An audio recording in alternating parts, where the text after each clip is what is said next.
Okay. There you go. No, that was last time. That was the last one.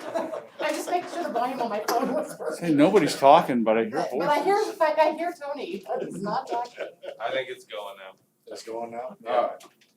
So we'll call the meeting to order. I'll make a motion that we adopt the agenda with one addition, and that would be the old business with the bleacher update. Second. Aye. Aye. Delegation, Mr. Dunbar. I think most of you know me. My name's Jamie. I'm gonna get right to the point and hand out an email that I sent out to Mr. Orr, if you remember him from 11 years ago. And at the time requested, just asking what it would take to start a high school program in Osage. A few years since, I approached the board, officially asked, because a lot of these items on here were kind of taken care of, if you will.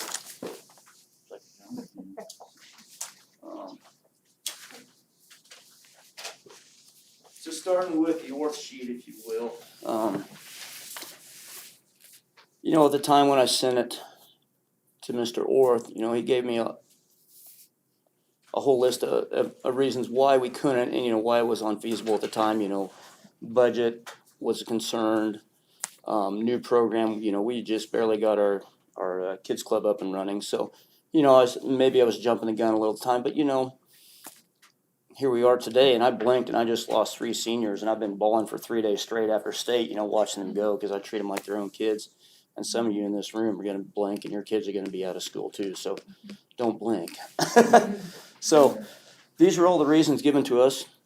I'll go down real quick. Number 1, it talked about a Rule 10 coach. Since then, if you guys remember Mr. Tovar, he was here a couple years ago, hired him as an assistant coach to help with the co-op we have at Burlingame. So we've already taken care of issue number 1 in negotiations and teacher salary and that sort of thing as far as coaching goes. Number 2 talks about uniforms. We got uniforms. Number 3 talks about location and practice. I've talked to the city. The city said we can use that rec building for a practice location. It works. Obviously, that's where the kids club practices day in and day out during the winter. Baseball uses it during the late spring months if it's cold outside. So there's plenty of room.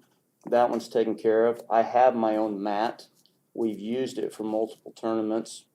Other schools, Burlington, Burlingame, I believe Council Grove has used my mat. So it's usable. It's there. It's a less of an expense to, you know, USD 420. So that's been taken care of. Number 4, Mr. Orr discussed about hosting tournaments. I've run so many tournaments, I can do it in my sleep. I'm not proud to say that because usually I don't get much sleep when I end up running a tournament, but we've run high school tournaments, we've run kids club. We had girls district for Acacia this year at Burlingame. It was kind of neat to be able to host that for them and you know, do something for Acacia because they asked us. So we've already proven we can run multiple tournaments. Number 5 was, you know, kind of discussed our transportation, bus, fuel, and driver. With the co-op going on now, we already do that. You know, it's tried, tested, true. The last board meeting that I came to several years ago, I, you know, brought this list and said most of these things were taken care of. We've already been proven, you know, these can be accommodated. What it came down to basically at that time was numbers. Osage at the time had just enough. Burlingame at the time had just enough that when we merged in co-op, it made the perfect number for a perfect team, if you will, if that makes sense. Where we're at today is, and we saw it a lot this year, was Osage had a lot of kids. Burlingame had a lot of kids. We had to split practices in half because we almost had too many kids, if you will, excuse me. It was a nice problem to have, but when you have Dane Whalen out there and he takes up half the mat himself when he moves, as you probably saw at state if you watched it, you know, it's hard to have the little people there and the heavyweights on the same mat. So we had to split them in half, send half to do conditioning or lifting weights while the other half practice and then split. So that's kind of where we're at now. We have enough kids that I believe Osage can sustain its own program, Burlingame can sustain its own program, and be just as well off. How many kids is it in the program? So the total, I believe, were Just a round number, I mean. 27 total, Both both combined. And So is that just that's at high school level? yes, ma'am, that's Okay. high school. So when we look at numbers, for Osage alone, and these are Osage numbers only, we're going to have 9 returners. Okay, 9 returners. One's a 2-time state placer. So I mean, if we want to look at if we want to look at numbers, you know, we've been the top 10 team the last 2 years in a row. So we can look at numbers and statistics all day long. That's great. I'm not truly interested in that. You know, I'm looking at giving the kids an outlet that can't play basketball and need something to do between football and track. You know, we've already covered, you know, logistically going back and forth day after day after day. I know the kids, you know, while it is what it is, they're not thrilled about it. You know, they've accepted it. I think having a program here would, and not to detract or take away from Burlingame, you know, it's kind of that team spirit thing. You know, you want to represent your town, your team. And they only get to do that at the very end of the year when it's regionals or state, when they break out their Osage City singlets and can wear their Osage City uniforms. Up until the end, they can't. And again, nothing to take away from Burlingame. It's just, it's not their hometown. It's not their school. So, but yeah, that's all. With the kids wrestling, I assume if the activity's starting when they're very young and then working her up, do you and that, is the Osage program remaining constant at those lower grade levels? It is. That we're not gonna go to 2 people in 3 years at the high school level? Do you know what I mean? No, yes, no. This year, even believe it or not, I was kind of worried. We started with about 10 kids. We ended up with about 20 toward the end of the season. But numbers have been roughly between, or give or take, 25 every year at the kids club at the feeder level. And that's the nice thing about having a program here, if we could, is you have a feeder program to build into it year after year. So. That's the kids levels 20, 25. Yes, sir. What's the high school level? What's been the number of kids most years? This year has been the most. We'll have 9 returners, and I lost 5 seniors. So we lost a chunk. It doesn't include who might come back in. I know there's several discussions. Of course, this is just kids talking. That if it was here, you'd give. I was gonna ask, would there be more Yeah, interest? but I kind of got to take that with a grain of salt. You know, we had an interest meeting. There was 50 kids showed up, not 50, but half actually showed up to day 1 of practice. So, you know, you got to take it with a grain of salt. So. How long have we had the co-op with Burlingame? Drake was the first one, right? Well, we started it before so I think Drake. 12, So- 13, Quite a long time, I didn't realize we. were you had- principal then? Oh God, I don't remember. So before you even, this letter. So Drake came, and I think Drake Whalen, and a couple others, and then it kind of, I don't think Osage had any, He said before Right. that. and then This was the first time. So we had a wrestler, and then there was a period of time we didn't have anybody. This letter, So that was yeah. already going before, sorry. And it picked back up when probably about the time Dean got into high school. So when this letter came out in 2010, we were already in a co-op with Burlingame? I think so. I believe, it would have been close. Drake Whalen, I think, is the first one we had. I don't remember how long ago that was. That So would be around 10 years, we'll just say around 10 years. How many does it take to field a wrestling team? A team has 13. 13. So. That's all 13 weight different classes. weight classes. That's all the weight Or classes. 13 Yes. weight classes. Sorry.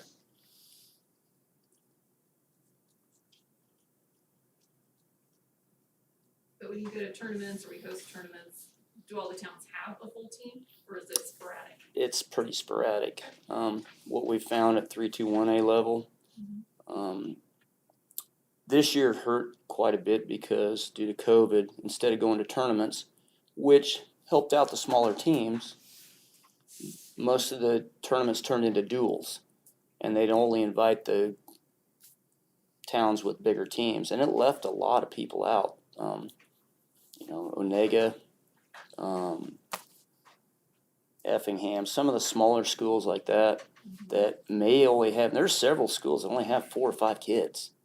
And I don't know how they do it because they got a 106 pounder and a heavyweight and a couple in between, so who wrestles with who? So Yeah, sure. I don't know. Good on them but So what happens in that case? They wrestle just 4 wrestlers and they don't miss all the other weight classes? and well, this year for the duels, if they didn't, if they were going to, let's say, Burlington's tournament, or no, Burlington's, or Clay Center, this happened. We were gonna go to Clay Center's tournament. Clay Center went to dual format, so they had 5 teams due to COVID.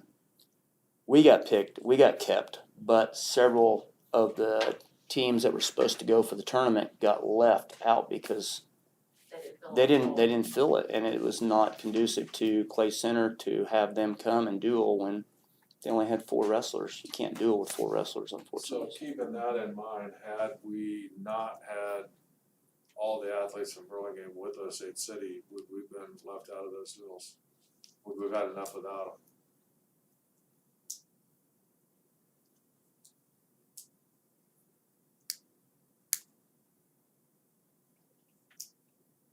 I don't know.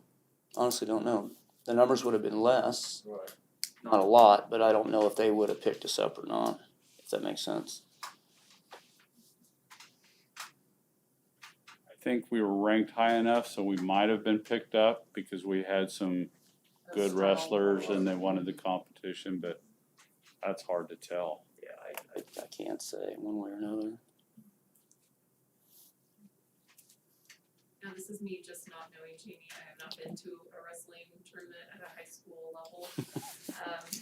What's the revenue stream? Is it similar to like indoor basketball or volleyball where there's concessions, there's some type of entry fee? So the entry fee is at $150 per team. That, I think the school to school. So there's a team entry fee and then there's a gate. So there's 2 costs. Kind of like a volleyball tournament. You have a gate and then you charge people, the teams to come in.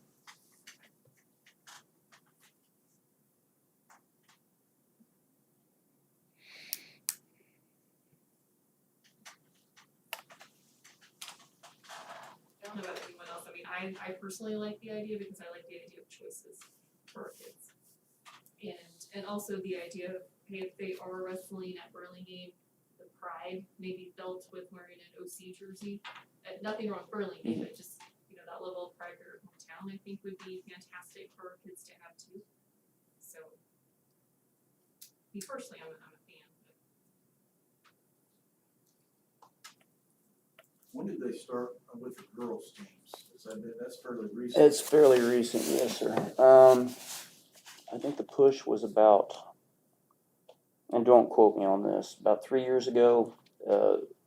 Several coaches approached Keisha, put a board together, and to adopt a girls-only program. Yeah, I And know they've been in the kids' ranks for years. mm-hmm. Boys and girls wrestled each other, and there wasn't any division for quite some time. Yeah, so there's a big push for that. Last year it was the fastest growing sport in the world. Girls wrestling was. Even division, a lot of the Division II and NAIA schools, colleges were picking up the program. So even Ottawa University was almost putting the entire bill to get women to come over and wrestle for them. So it's pretty impressive. It's pretty impressive. The numbers are growing. At least they were last year. So With the 9 returning people we have, how many do you suspect coming up are gonna wrestle in the freshman class? new freshmen coming in. Let's see, what do I got in my kids club at 8th grade?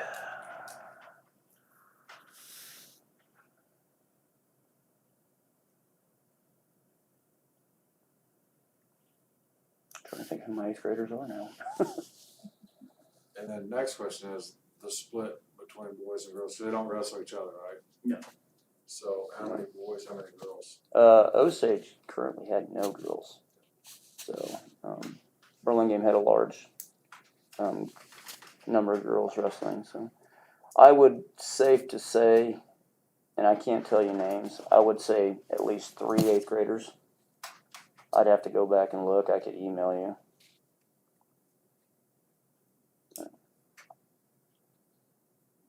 So Tony, this might be a question for you. What would it take to have wrestling here? And what would happen to the existing co-op that we have? Well, in my opinion, I think the co-op will exist whether we host or they host it. You know, when talking to Burlingame, I mean, together it is a strong program. Separate, you're gonna have obviously 2 weaker programs. So, I think it's gonna be a co-op whether it's at Burlingame or at here. That's my So prediction. you think it'd be a co-op as opposed to 2 separate I do. items? Is it something where we could, you know, I don't know, every other year? Well, it's a 2-year commitment Is when it? you do a Okay. co-op. Okay, So when I do, cross-country, Burlingame comes down here. okay, Golfers come down here. okay, So when I do those co-ops, they're a 2-year commitment. okay. And you have to renew it every 2 years. And same way with this one, I renew it every 2 years.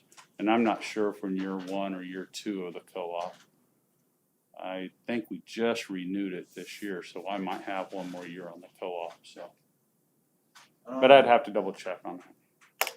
And I understand, you're talking about separate programs, is that correct? Okay.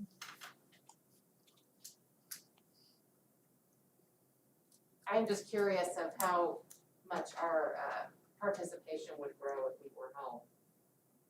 You know, just, I'm just curious, I think naturally we'll get more, could even have some dual sport, you know, kids, possibly, I don't know if that's an option, but just thinking through it, it might be a. I would have to Or think maybe anytime you not. had something here that was full-time, that you definitely think you'd have more participation, so. So, I guess I didn't realize how many sports we co-opted with. So they come here for cross-country? Cross-country and different years, boys and girls golf. It just depends if they have a golfer or not. Right. They have the So, option. I mean, those 2 sports are basically just because they don't have enough numbers to Correct. have a program, so they have to have it. How many boys did they have? Do you remember?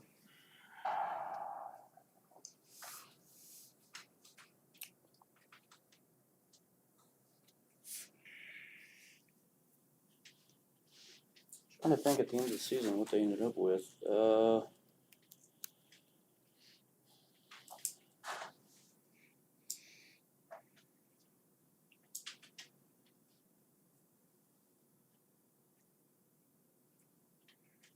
Maybe 5?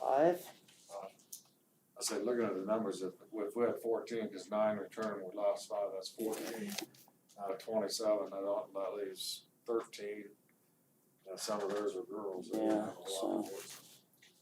Because we had no girls, right? Without, We and had that's no what girls. happens without a cooperative agreement.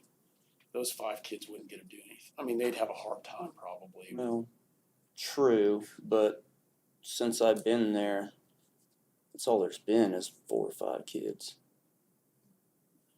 I mean, the first year I was there was a handful. The next year there was a handful.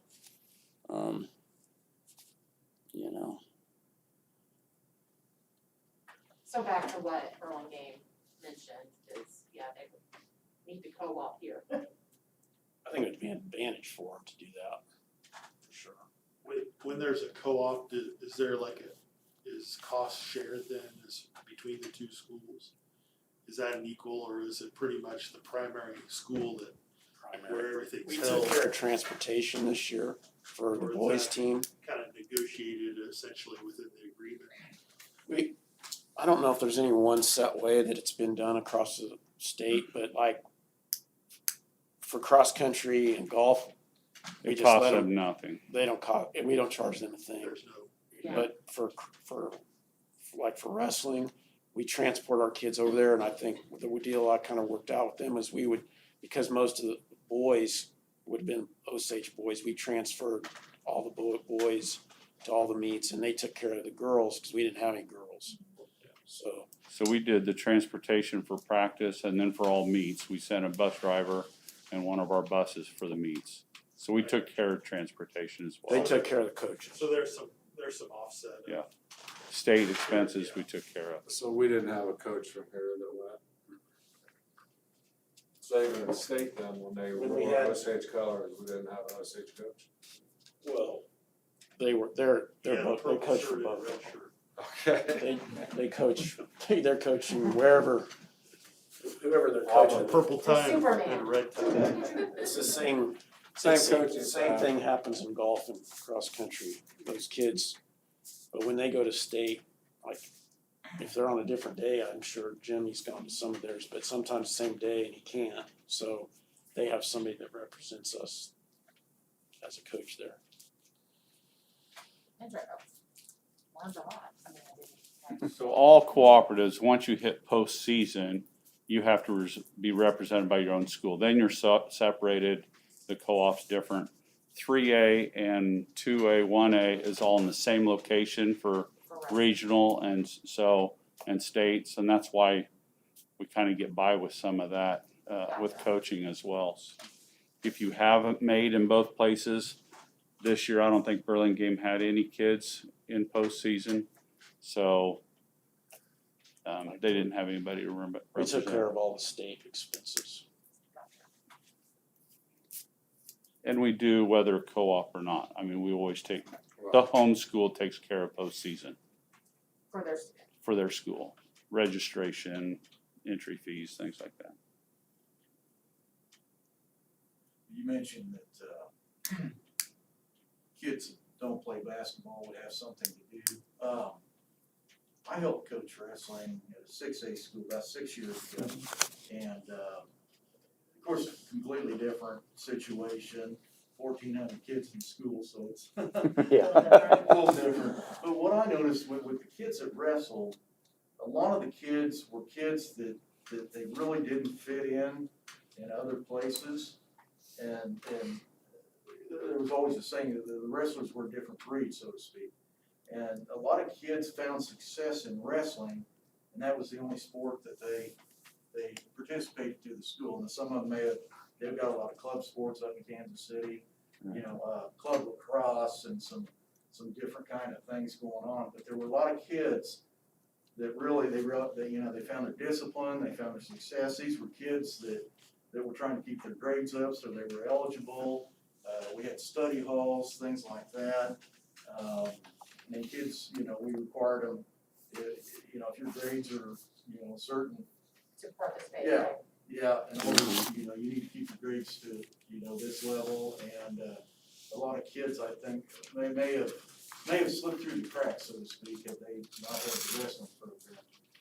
And that's what I noticed at that school. I don't know, in a smaller school, you're gonna have more kids, participating in multiple activities. But I still think there would be some kids attracted to wrestling that wouldn't be attracted to more team type sports. It's team, but it's also highly individual.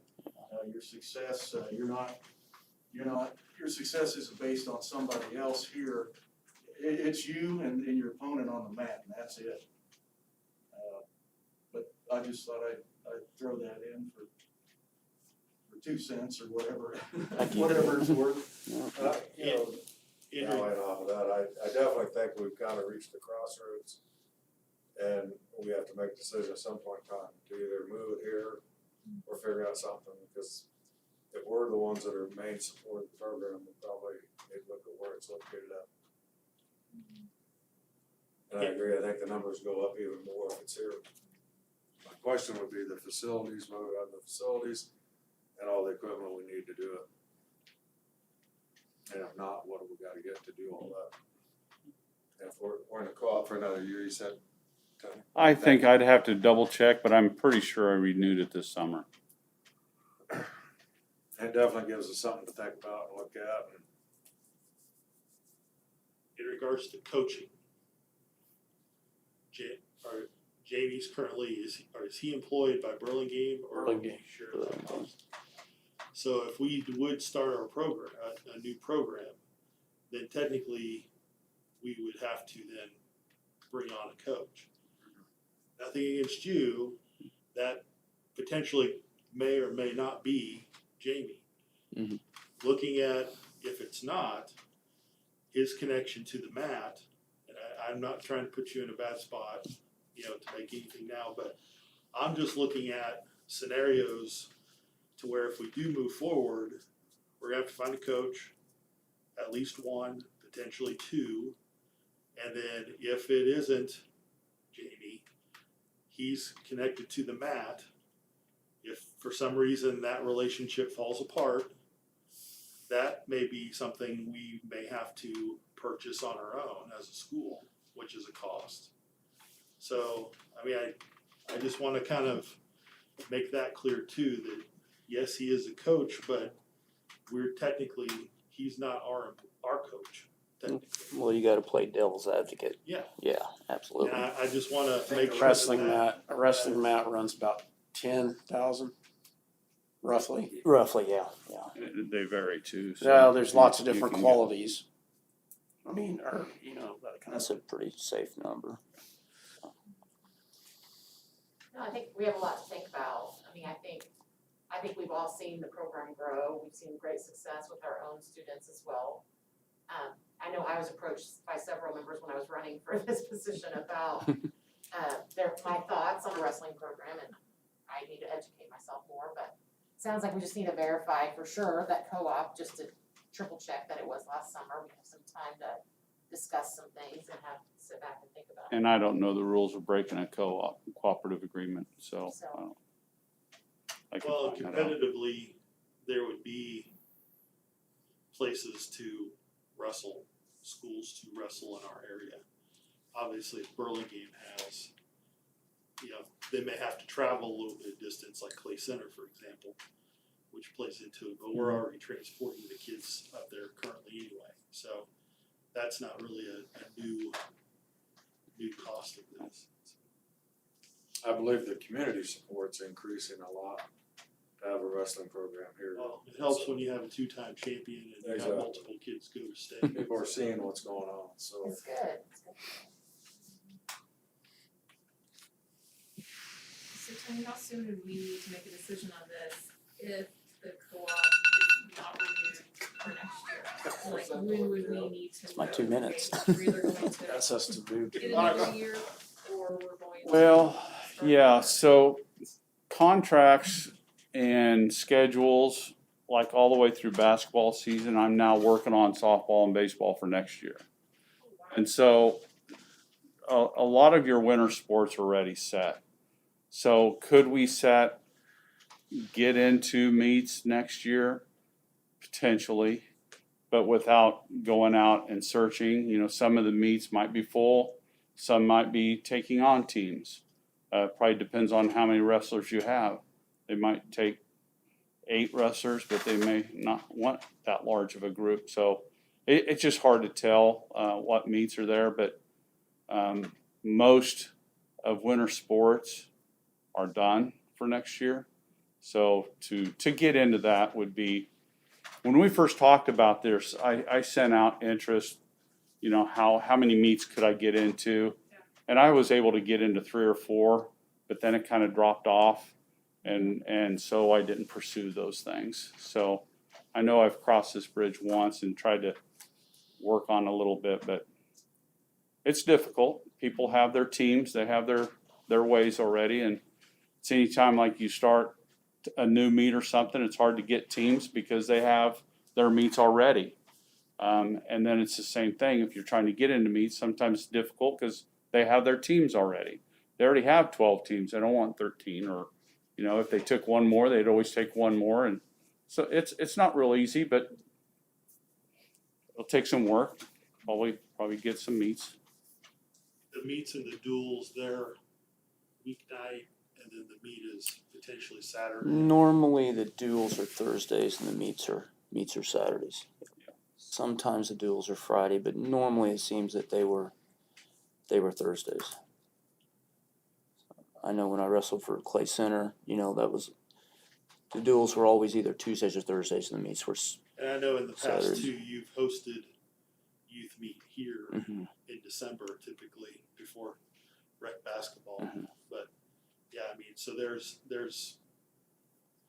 been some wrestling action here to a certain extent in the past. Anybody else have any questions?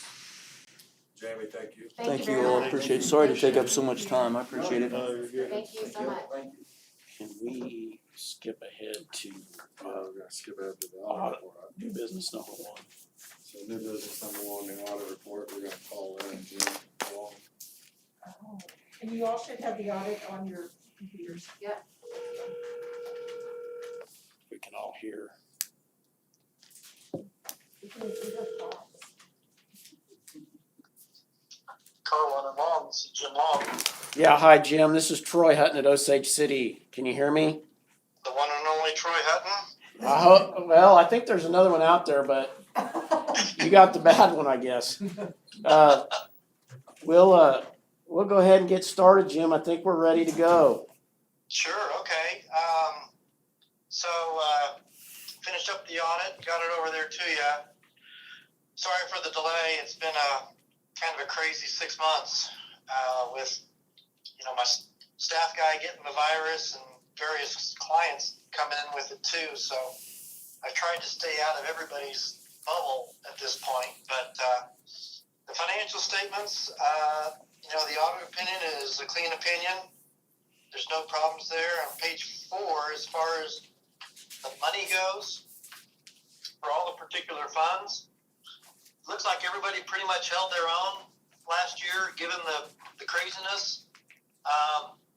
Capital outlay took a little bit of a dip, but likewise, I think the bond and interest fund is getting funded by the taxes, so overall, it kind of balances out. And the notes to the financial statements, there's nothing unusual in there for this time around. And on note 6, I've got as far as stewardship goes on page 13, just no violations of Kansas statutes were noted, so kind of proceeded with that. Transfers were made. The debt was getting paid down. That's shown on page 14. And then the particular budget and actual information for last year, nothing unusual there. Everything was underspent on the budget, and general fund was balanced out to zero, as well as the supplemental general. So looked to me like everything was sort of rolling along. Was it the at-risk money? At-risk, yeah, it was up a little bit. And like I said, the capital outlay is usually what I look at quite a bit. I know you guys are running through some projects right now too. Mm-hmm. So contingency reserve, nothing went in there. So, I mean, in a perfect world, something could get in there every once in a while, but probably good where it's at, to tell you the truth. But otherwise, I think that's, a quick tour through the financials. Again, I think that, a lot of the revenue side of stuff, nothing unusual, nothing sort of misplaced in any of the accounting or bookkeeping. So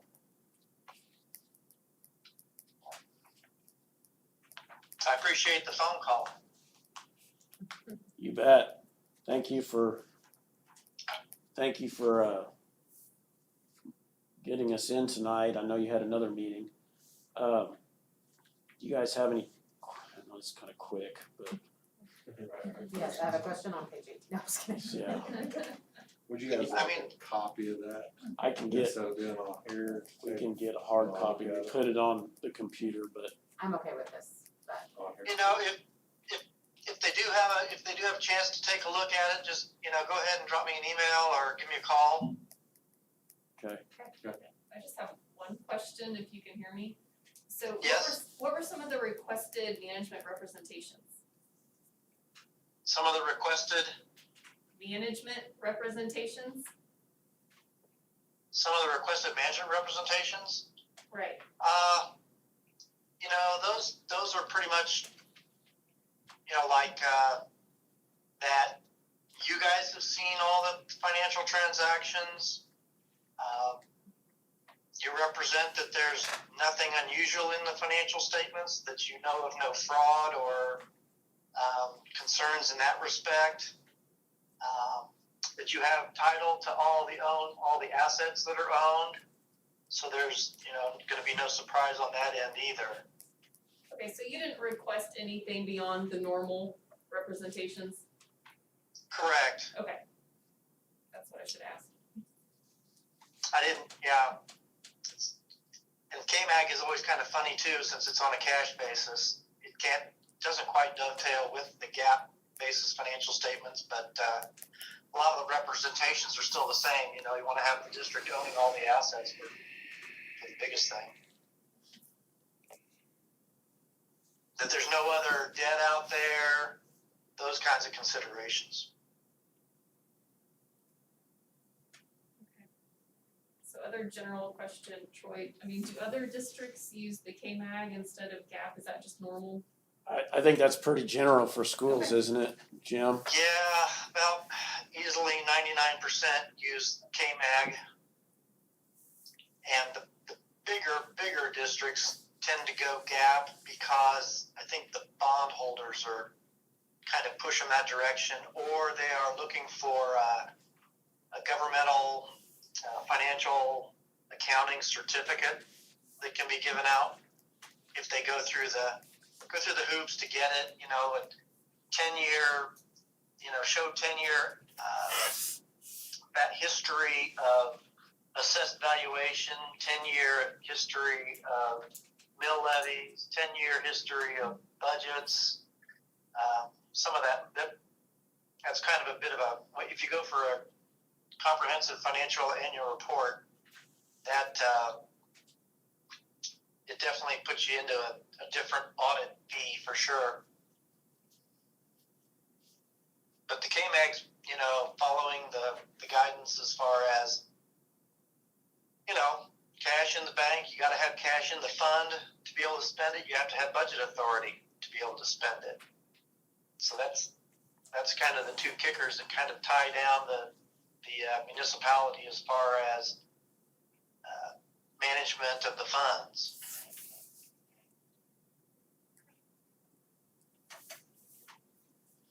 That's all I have. Last page is turned, I know. Everybody I'm good? sorry, I know that's pretty brief in the scheme of things, but like I say, if you get a chance to look through there and see if anything jumps out at you, nothing really jumped out at me, and didn't really expect it either. So all the revenue numbers I was taking a look at from the state were tied into the financial statements, so it kind of verified those kinds of things.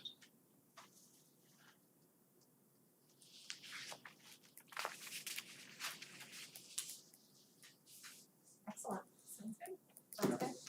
Okay, thank you, Jim. You bet. Like I say, if you have any questions, give me a call. Sure will. All right, appreciate it. Okay. Thanks, guys. Thanks. Everybody Thank good? you. You want a motion on Okay, that? bye. Bye. Oops, I didn't say bye. I think I forgot. Sure, to- we don't need a motion on that part. Yeah, we just a motion to, So I'd make a motion, we approve the 2019-2020 audit as presented. Second. Aye. It's weird being the first person. I know, I'm sorry. So now we'll go back up to agenda. We'll tell you all the place here, see how number. Consent agenda. Okay. Need to go through the minutes. Yeah. I don't think unless there's a question, I don't think we need to. Correspondence, we don't have any other than the one that was sent out. There were no further correspondence. Treasurer's report, I'm gonna go ahead and move on back to that page if you would. Get right into the treasurer's report. We had some state money on, looks like February 1st. It came into the general and supplemental general, some pretty good money in those accounts. If you look at capital outlay, we did receive that amount on February 22nd of $122,000. On that capital outlay balance, if you want to look down at the bottom, where the balance is $785, that has the bus out, but it does not have the bleachers out. If you took the bleachers out, that'd be about $578 is where we're at right now. On food service, we received some money from the state of $40,000.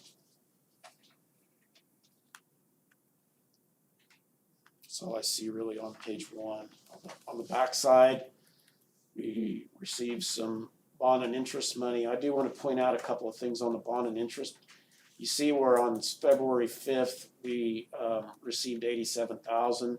That was from the 0% construction where we get that loan money back that I said we were going to get back. We did get it back, but that was from September. It was really late because the bank The bank filled the paperwork out wrong. they filled the paperwork out wrong, and with COVID and everything else, it just took us that long to get that money from September. And we also got the second payment, which is out of March. March 1st. So that's why you see those two amounts in there.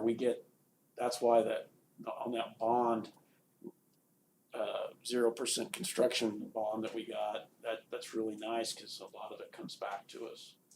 We originally paid $92,000 and that's what we got back. They keep a little bit of it.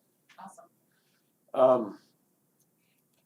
Gifts and grants, we did receive a 4-year-old some at-risk money there. That goes to the co-op eventually for running that program. And then Title I money, we did get some money from the state also, amount of $10,000. Moving on back to petty cash, I know we're gonna need $66.35 for the elementary school, and I think that is it on that. I'm gonna go back to the payment of the bills. Page 1, just to point out a few items down this that I drew attention to. First one is ACT. We're doing a lot of ACT testing, and that's an online prep that we've tried to line up everything to get our kids for ACT testing, and hopefully that's gonna pay off for us in the end. Talking about wrestling, you noticed about 5 or 6 lines down, Blue Chip Athletic, we did order some wrestling singlets for our kids that we had to have several more this year because of COVID than normal. So there was an expense that you can kind of see for wrestling singlets. Moving on down towards close to the very bottom on the Flint Hills League, we did have a due for Flint Hills League at the end of this year because their revenues were so far down with the basketball tournament tanking and COVID and all that. That basketball tournament is really what funds our league expenses, and for the most part, and it just didn't obviously didn't generate anything, and we were okay because we were riding on that from last year a little bit without some of the expenses. So did that money come out of CARES or COVID money? No, that wouldn't qualify. We were able to do that with Spark. We would not. We didn't have a league due at the beginning of the year because we thought we were gonna have enough to carry us through, but when the league basketball tournament didn't happen, it didn't pan out, so we lost a lot of money. So they've got it. Every school Really deferred it from the beginning of the year to the end of the year. On page 2, you'll notice a global vending group, and that we're gonna approve a grant here in a little bit, but that's part of a grant that, Mrs. Shoemaker wrote from French family. Is that the vending? It's a book vending machine, yeah, for the elementary school. Hoyt's Truck Center down there a little bit further, we had a harness on bus 2 that just, it was underneath the wheel well, and it just, sometimes they just corrode from so much mud and dirt and stuff. That was a repair we had there. Kansas Fencing, we've had them down, and I talked a little bit about them fixing a lot of the fencing was leaning and broken at the track, so we need to get that fixed. Warranty on that fencing at all? I'm sorry, Do we have a warranty on that fencing at all? I don't believe so. No. What they did though, Kat, was they pulled up the posts where they were at and they put like an epoxy back in and just, so there's, hopefully they'll, concrete around here doesn't always do the greatest, so, I don't know. Hopefully it'll get us down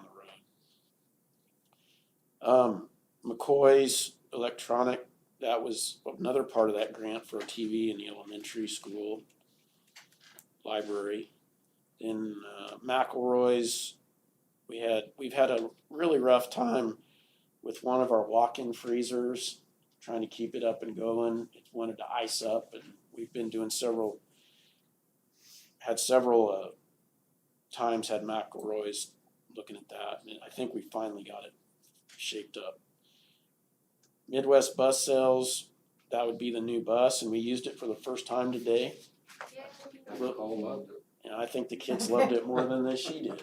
Okay. They were very excited. As I think we got our new bus. So, if you go to page 3, Rydell, American, every year, this is something that you have to do, is recertify your helmet, your football helmets.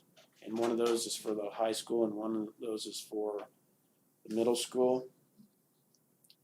That's a mandatory thing. Is that where they send them out and they come back and? Yeah, recondition them. Yeah, Mm-hmm.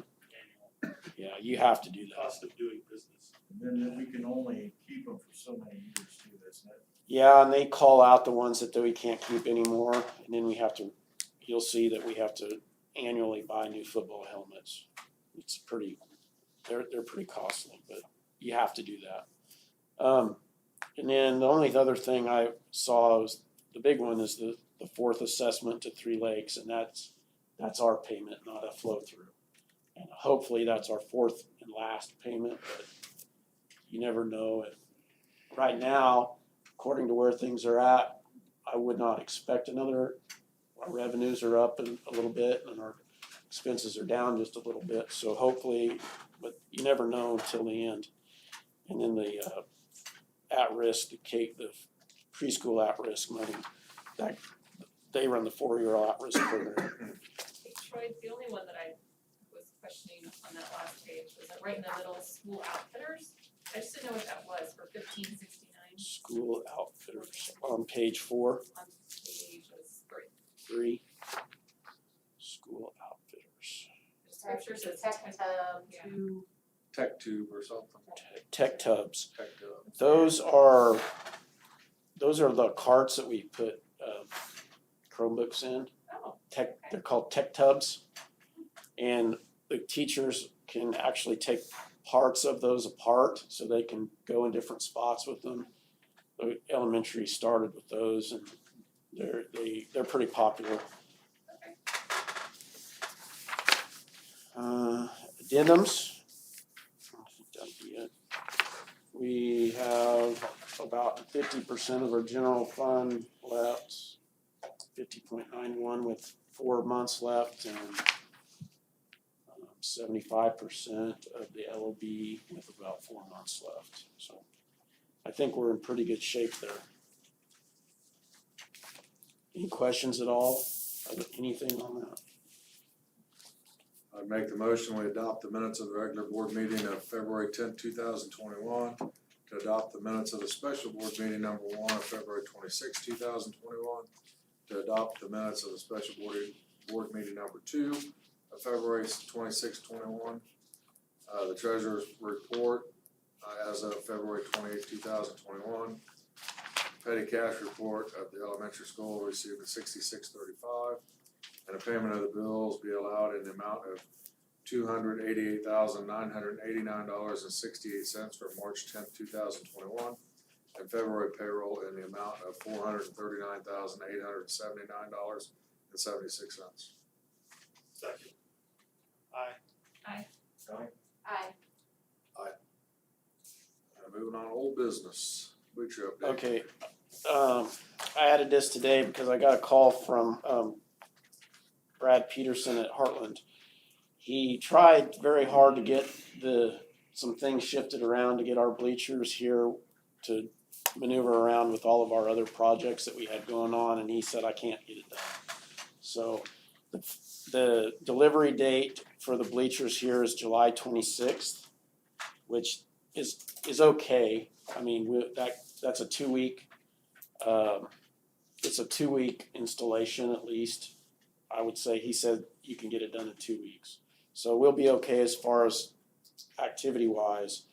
What that does do is it really doesn't allow us enough time to sand the paint down, sand the floor and paint it this year. When I called Marie at Langford, she said that is not gonna give us enough time for that paint to cure. You gotta stay off of it. And honestly, it would be a bad deal to try to put new bleachers, tear out and put in on a fresh floor anyway. Now that doesn't mean we still have time to do the screen back and refinish like we do every year. So it'll be like a nice clean looking new floor again, but as far as sanding it down and repainting it like we talked about, that really, because of this project, can't happen this summer. It'd probably have to push off, which we may end up having to eat in there again next year, I don't know. So that's been pretty hard on us. Well, that's true, that's hard on the floors. Yeah. Is there any way they could tear out the bleachers earlier than? They are gonna tear out the bleachers ahead of time so that when we do come in for the flooring, that it gets when they do the flooring and clean it, it's gonna go all the way to the walls. I did ask them to make sure, but there's no way that we To can. do all of it. There's no way to get it all done. We have the floor people coming in on the 10th, 11th, and 12th, which is actually a Saturday, to get the floors done. But that'd only leave like 2 weeks to get, it's just not enough time. She said that won't work. So anyway, so the bleachers can be put in this summer, but we're gonna have to put the sanding and painting off for another year. But it will be screen backed and refinished like we do every year.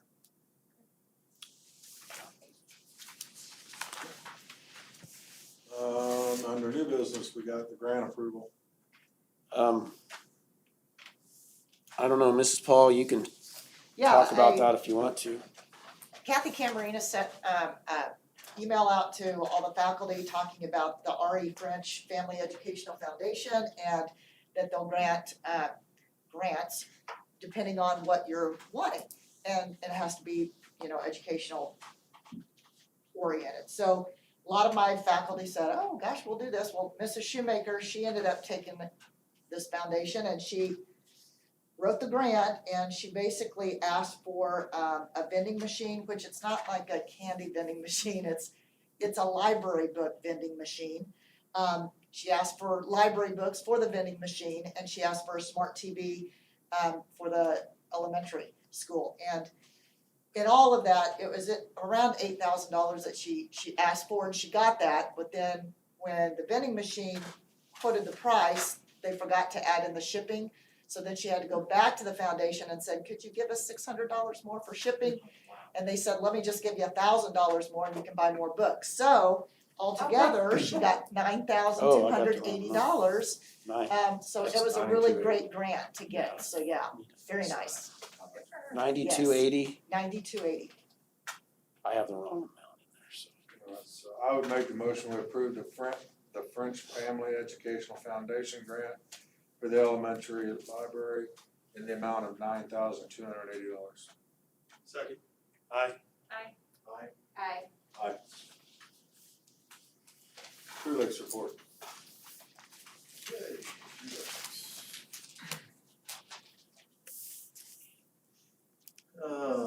On Monday, Kathy Mickelson talked about House Bill 2119. And I don't know if you guys are familiar with that, but it has to do with sending kids to private schools. And the concern she had on it was that if kids are going to private schools, the co-op would need to provide services for the kids. And the problem is the home district would have to pay for those services even though the student is not attending in their district. So in other words, a student could go to a private school, a public school, that their home district would have to pay for the services. And she's written 2 letters now, I believe, to legislatures on this. From what I understand, it'd be kind of a bad deal for the home districts, you know. We having- lose the FTE on that, that goes with them. What's that? The FTE for those kids would go with the kid, The FTE goes and you pay and, for the and you service. pay for services on top of it. Double whammy. Yeah, So hopefully that doesn't pass. it's not a good bill. No. On the positive side of things, they're down to 5 homeschool students. Most that started the year homeschooling have come back, and that's a good thing that provides services for. There's been some talk about some planning for summer school, and I guess summer school is more of a general ed term, and for special ed, it's the extended school year is what they call it. And I guess there's gonna be some meetings coming up with superintendents and districts about trying to find a way to kind of combine this same time, same place. And mainly it's to address the regressions and the loss of learning due to COVID. There's a lot of kids behind, special ed, general ed, all the way around that just haven't got the, well, things have been weird, so to speak, and they haven't got the services they need. And then that's about all I've got from Three Lakes. Duck report. We finished basketball up at the end of February, and I wanna reiterate how fantastic it was to be able to have games live streamed. We had just a handful of kids that had to quarantine during the whole season, and everybody, I think all the towns were just very appreciative of how everything was handled during the season. Parents, players, referees, schools, all that, so. I've sent baseball, softball forms out through the school. That deadline is at the end of March.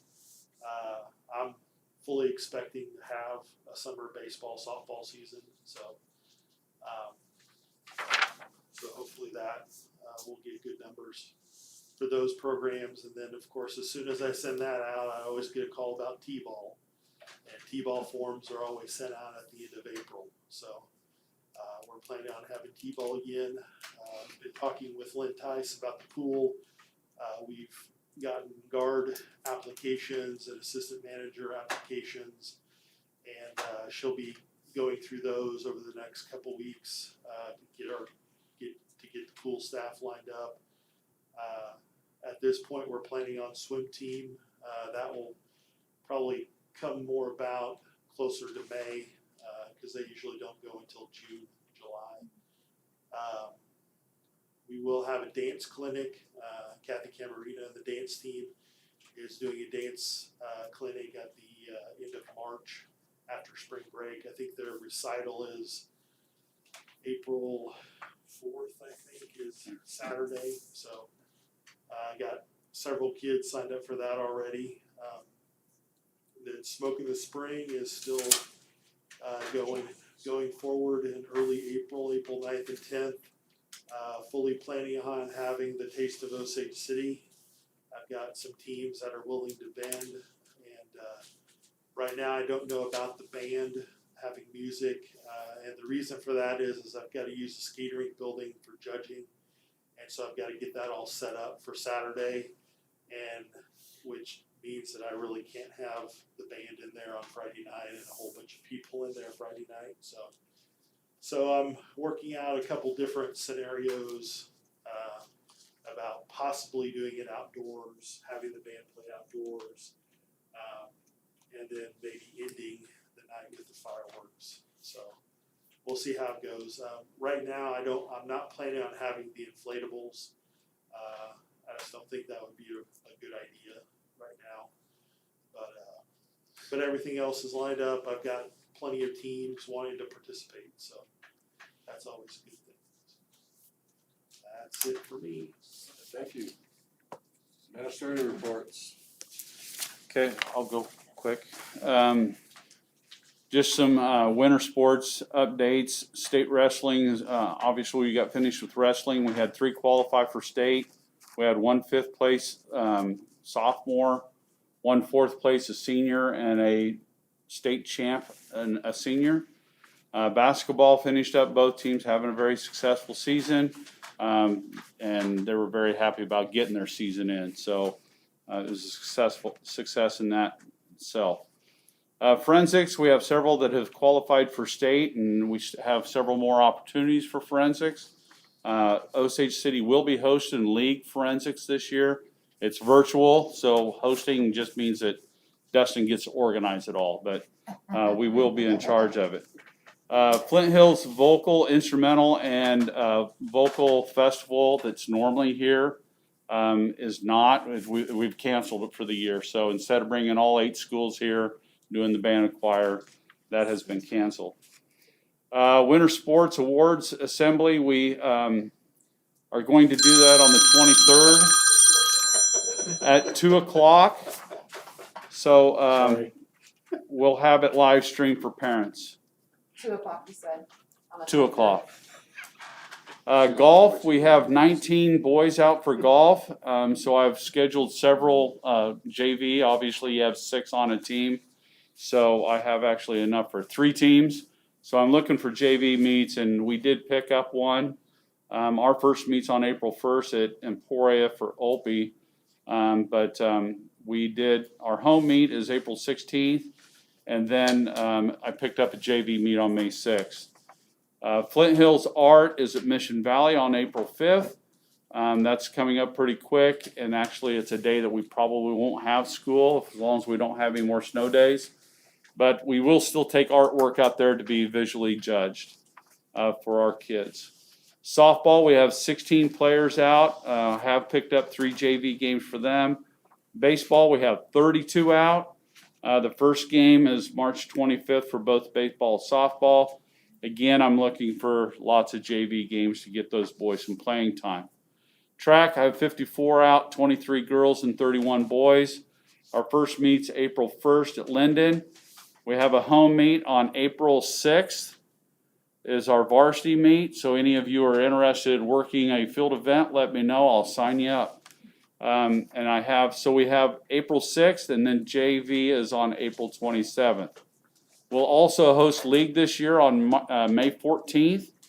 That starts at 3:30. All of those start at 3:30.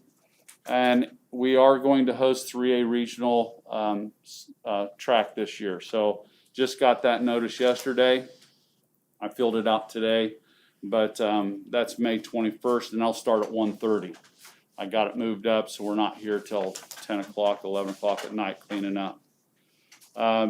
Dance, like Corey said, we have a clinic coming up, and then, but the dance tryouts right now for next year's dance is happening right now, and then cheer tryouts will be after spring break. So there's a lot going on, and like Jamie said, don't blink, because, I mean, this next 9 weeks is going to be gone.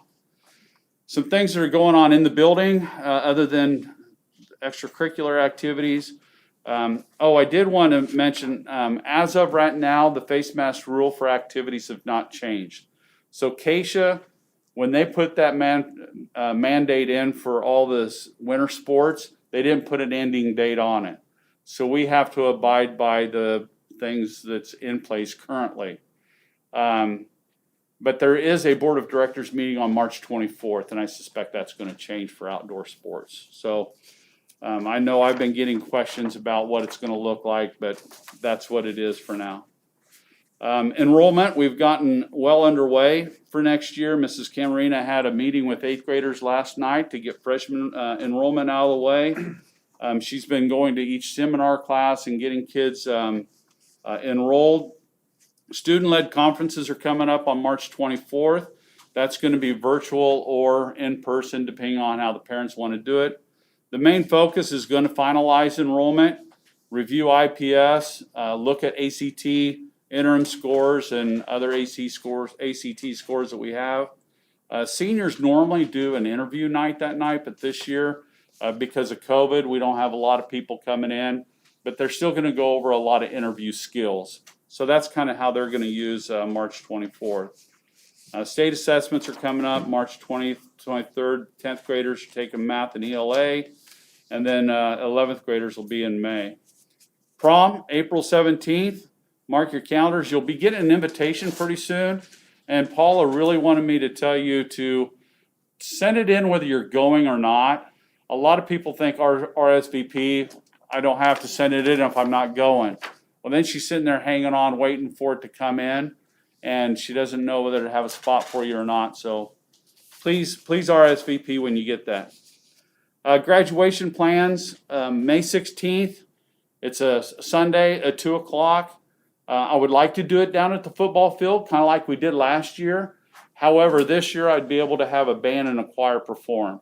Our kids really want to do it. I talked to the instructors, and they both said that we would really like to. They haven't had any performances, so if they got one moment, they would be pretty happy about that. So go at the football field, kind of set it up like we did last time, have the parents out on the football field, bring their own chairs, whatnot, but kind of arrange it the same way. So Weather permitting, it would come back to the school if the weather was. weather permitting, or we just have rain delay till 10 o'clock at night, you know. Yeah, you got lights, you could be there all night. That's why I'm asking. Yeah, Do you have a senior? I'm sure we would. I just don't know what the crowd control is supposed to look like in May 16th.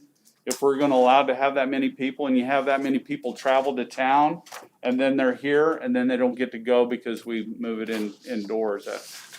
So, yes, I think we would have to move it in if it's just forecasted and we've got terrible storms.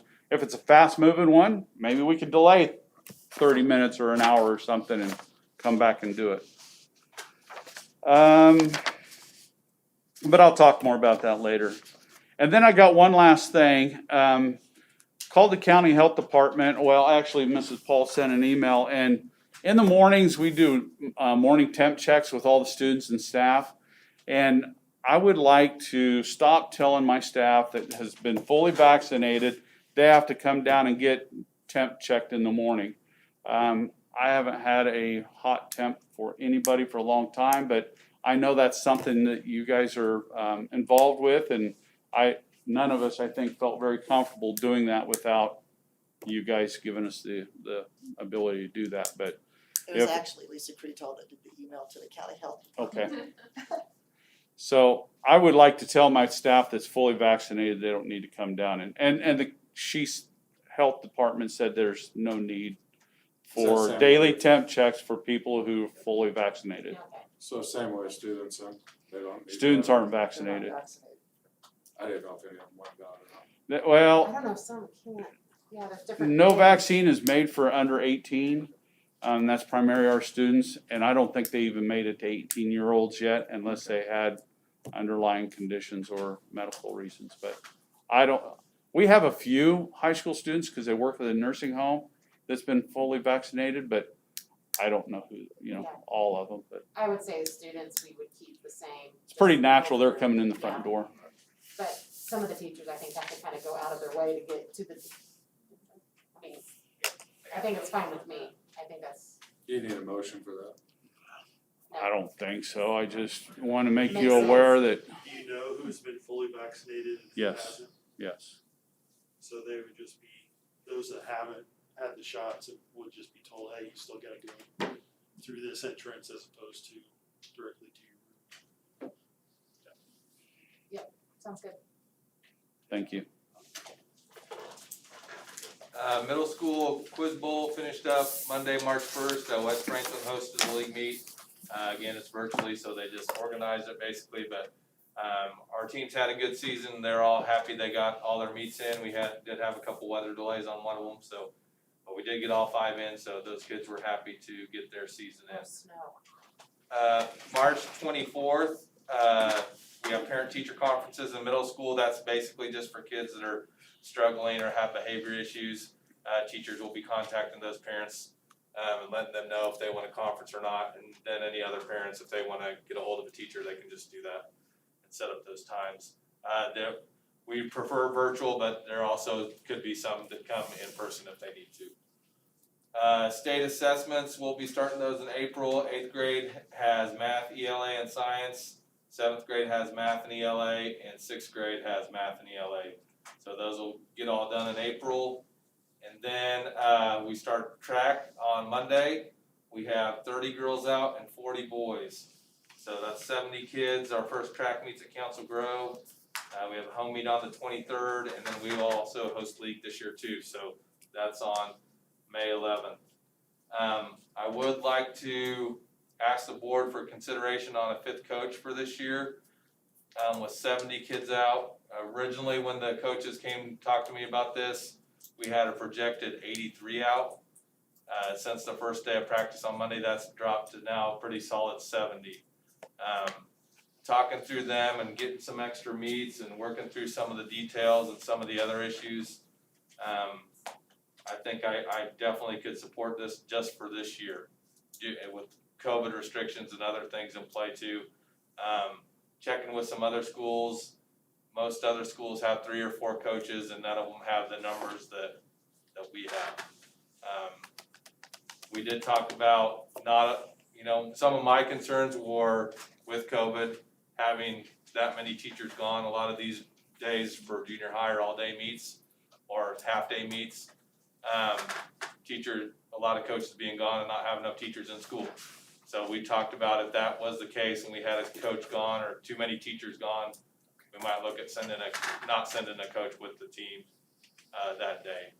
And we are looking at breaking up the teams a little bit, so we may only send 3 coaches to one meet and 2 to another, depending on how many athletes go.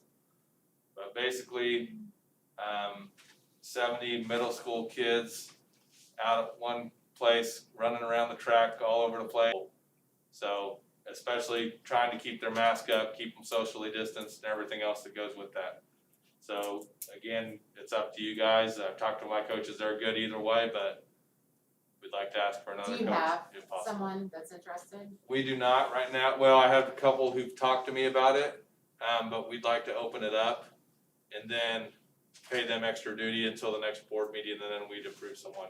So the coaches and I would get together and talk to those people, make a decision, and then kind of like we've done in the past, we approve that person at the next board meeting.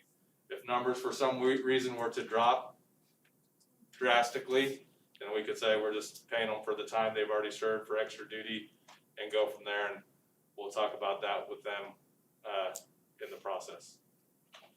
Has Cassius established like what the track meets will look like yet? Or is that part of that March 24th meeting? No, they've sent out their recommendations, but they're all considerations. Yeah. And for Acacia, they recommended only doing quads, but talking to our league schools, we had a league meeting. Basically, everyone's just doing the same thing we've been doing. So we talked about how that would look if we did a quad, but if we're the only school doing a quad and we're still going to all these other meets that aren't, doesn't make a lot of sense for one meet. I think the main thing is just try to social distance as much as possible and keep people spread out, keep fans in the stands and away from the athletes. So is Keisha gonna do like football and not require a mask, or you think they're gonna require a mask? Right now, that, what Tony talked about, we're still, it says you are required to wear a mask when you're at the event. But like you said, on March 24th, I think there'll be some adjustments to that rule since it is outside. Participants are supposed to be wearing masks when they're not competing right now. Okay, so help me understand, how many track meets are we talking for junior high? Like, We how have many- 7 meets. And what I've kind of done with our schedule is I went through and looked through my contracts, and we're kind of combined. I'm gonna give 2 entry fees to like Council Grove, and we're gonna send a varsity and JV team. So we're gonna actually get our participants more competing, and then like some of our other varsity meets, we'll send less and send them to like a JV meet at Burlingame. So is that where we would potentially need an extra coach, is if we only send half somewhere else and the other half are at home for practice? Right, if we have a varsity meet, we might have JV at home or vice versa. Okay. But a lot of it is just 70 kids. Right, so even if you split 2 and 2, that's still a lot of kids for 2 people to have. Right.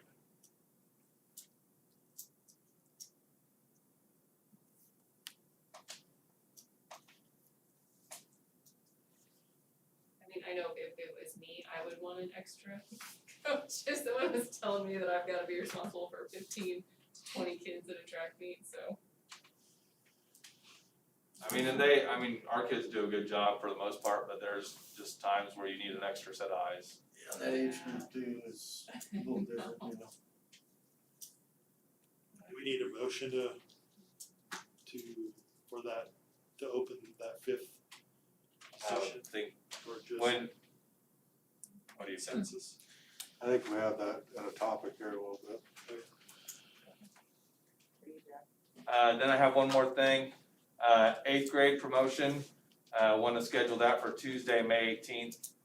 Typically, we have that on a Monday, it kind of floats wherever we need it. But this year, with the number of days we've missed due to snow and COVID and everything else, we need to push it back to Tuesday. And then the 8th graders would have Wednesday off. So I'd like to set promotion for May 18th at 7 p.m. And we'll go at the football field too. Most likely I will not have the band and choir come for that, simply for middle school, the logistics of getting everyone else down there and going through that, and then the next day being the last day of school, that's too much for me to handle. Total chaos. So if we can do that, we'll still provide some music through the grandstand and everything, and You want me to sing? if you would like, we could put you on the We could do like put you on the program. a horn quartet. So that would be my plan for 8th grade promotion. And I need to get that date out to parents, so they've been asking and just kind of been waiting a little bit. It'd keep the crowd size down if I sang. Do you have the, I can't remember when Brecken crossed the stage, but do you have board members? Yes. Okay, I just wanna make sure. Yep. You guys need I would that love to, now. I mean, I like doing. You wanna get that now, or do you wanna wait? I will forget, I'll ask you guys in April. I'll volunteer for both of them again I this year, will cause I too. got a senior I mean, and an I 8th love grader, doing so. it. Okay. So, Sounds like I you're got a full. senior graduate and an 8th grade getting promoted, so Gotcha. I'll volunteer for both. You're hired. I'll probably ask you 3 more times. okay.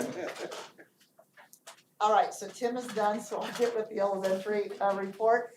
State assessment testing is gonna be started on April 12th with the 5th grade taking their science test, and basically we test the rest of April through 3rd, 4th, and 5th grade. So it's gonna be a busy month of April. We have parent-teacher conferences coming up March 24th.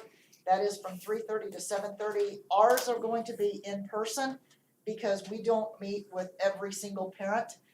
We only do teacher requests. So if the teacher requests you to be at the parent conference, we hope to goodness that you're gonna be there in person.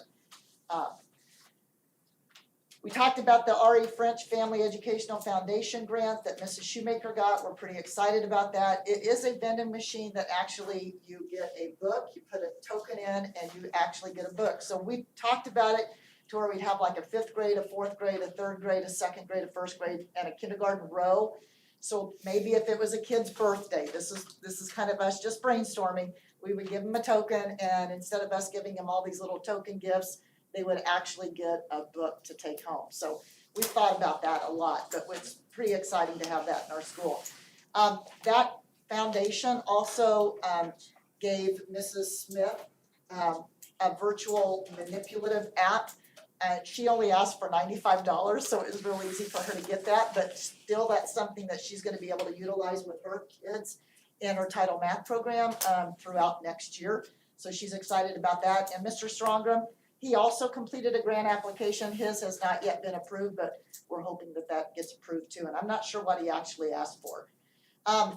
Summer Academy, we talked a little bit about summer school, and Mr. Johnson kind of mentioned that. We met yesterday about having and offering this to our elementary students.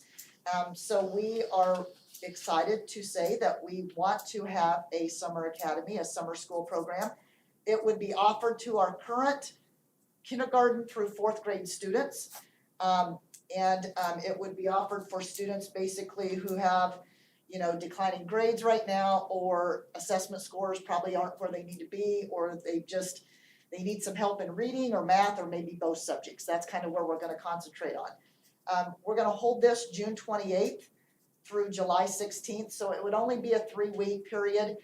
In the past, we've done Summer Academy for a whole month of July, and we just feel that taking a whole month, considering everything that the kids have gone through this whole school year, is just, it's too much. We think 3 weeks is going to be plenty for them. In Summer Academy, we offered it for 4 hours every day, Monday through Friday. We're not gonna do that. We're just gonna offer it. It will be a 1 hour for math intervention and 1 hour for reading intervention. So basically, the faculty would show up from 8 to 11, and the students, the first session would go from 8:30 to 9:30, and then the second session would go from 9:45 to 10:45. So that's kind of what we're looking at right now. So in order for that to happen, we are going to need board approval to hire a kindergarten through 4th grade teachers, along with a take flight instructor, which I'm assuming that will be Mrs. Reed, along with the bus driver. So you're looking at hiring those positions or at least, not hiring, I should say, but posting them. So you're talking a kindergarten first, 2nd, 3rd, 4th, and take flight, and a bus driver. That would be from existing staff? Is that- Yes, but they'd have to apply for it. But that's what we're looking at for Summer Academy. Remote learners, I just wanted you guys to know that we started at 38 remote learners. We are now down to 9 remote learners in the elementary school, which is really exciting. And actually, one of those is gonna return after spring break, so we're really excited to have that person back on campus. We will have letters that go out to our remote learners this Friday, to my 4th and 5th graders, and I know Mr. Riemann and Mr. Hugh are doing the same thing for their remote learners. We still have to test our remote learners for state assessments, so we're all 3 sending out letters to those remote learners saying that they actually have to come on campus to take those state assessments, but we're gonna do that April 12th, 13th, and 14th, which is a Monday, Tuesday, and Wednesday. Try not to interfere with any extracurricular activities that their families might have, and we're gonna do that from 4 to 6 here in the high school library. Kylie Lohmeyer, along with an elementary monitor and a high school monitor, are going to watch those students take those tests. There's not a lot of them, but there's enough of them that we have to offer it. Parents will be allowed to actually opt out, but I think in order to do that, they actually have to write a formal letter to do that. So, but I wanted to let you guys know that it's not just our kids that are on site that have to take state assessments, our remote learners do too. Kids Heart Challenge, K-Kids have been collecting money for the American Heart Association. We're gonna be doing our jump rope for heart this Friday from 10:25 to 11:25. Basically, our goal was to raise $2,000. As of tonight, we've raised over $3,000. I think we're up to $3,200, so we're pretty excited. We did have an incentive for the kids that whoever collected $150 or more in donations would get to pick a 5th grade teacher or myself to pie in the face, so I think they're pretty excited about that. I'm pushing their fifth grade teachers a lot right now. Some of you may be thinking, oh my gosh, we got track meets and stuff coming up, what are we gonna do about field day, because we didn't have field day last year. Mr. Tice is planning something a little bit different. His is gonna be called the OCES Olympics 2021, so we're excited about that. It is gonna replace field day, it's not gonna be a day of activities. It's basically gonna be spread kind of over a 2-week period. And more information will come out to your students. Some of the activities, events are very similar to not last year, but the years before that when Mrs. Cerna had it. But there are some that have actually changed. His goal was to actually incorporate more students into teaming activities. So an example is 5A may compete against 5B in the tug of war. So you get all the kids competing instead of just a set few like a relay. So he's gonna be doing that. He's also going to make individual and class awards. So you'll see the top 3 students in each activity or event, and then you'll see the top 3 classes. So like, is 5A gonna be first? Is 5B, 5C? And he's also gonna incorporate, right now, this is what he's thinking anyhow, AR points to go along with that, along with possible spelling tests where students would actually get points, not just for the athletic part of it, but also the academic part to help their team out. So we're excited about that. I think he's pretty excited about it too. So that's everything that I had for the elementary. Just- I would, I'll want make the motion that we open those positions needed for the elementary summer school using ESSER funds. Second. Aye. Aye. I'm sorry. that's, no, you did, that's what I was gonna say, so thank you. Does that cover all the positions she needs? Yes. I would move we go into executive session to discuss negotiation topics pursuant to the exception for employee negotiations under coma. And the open meeting will resume in the board meeting in 5 minutes, so I'll call that 8:35 with the administration to be present. Second. Aye. Aye. Aye. Aye. Aye.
All right, we're back in open session and we'll go into executive session to discuss certified supplemental positions pursuant to the non-elected personnel exception under coma, and the open meeting will resume in the boardroom at, let's make it 20 minutes, so let's call 8:56. 57. 8:57. Let's just make it till 9 o'clock, how's that? Make it around now, 23 minutes. Second. Aye. Aye. With the administration present, aye. Aye. Two eyes. I know. Yeah, 2 ayes. I have twice, I'm okay.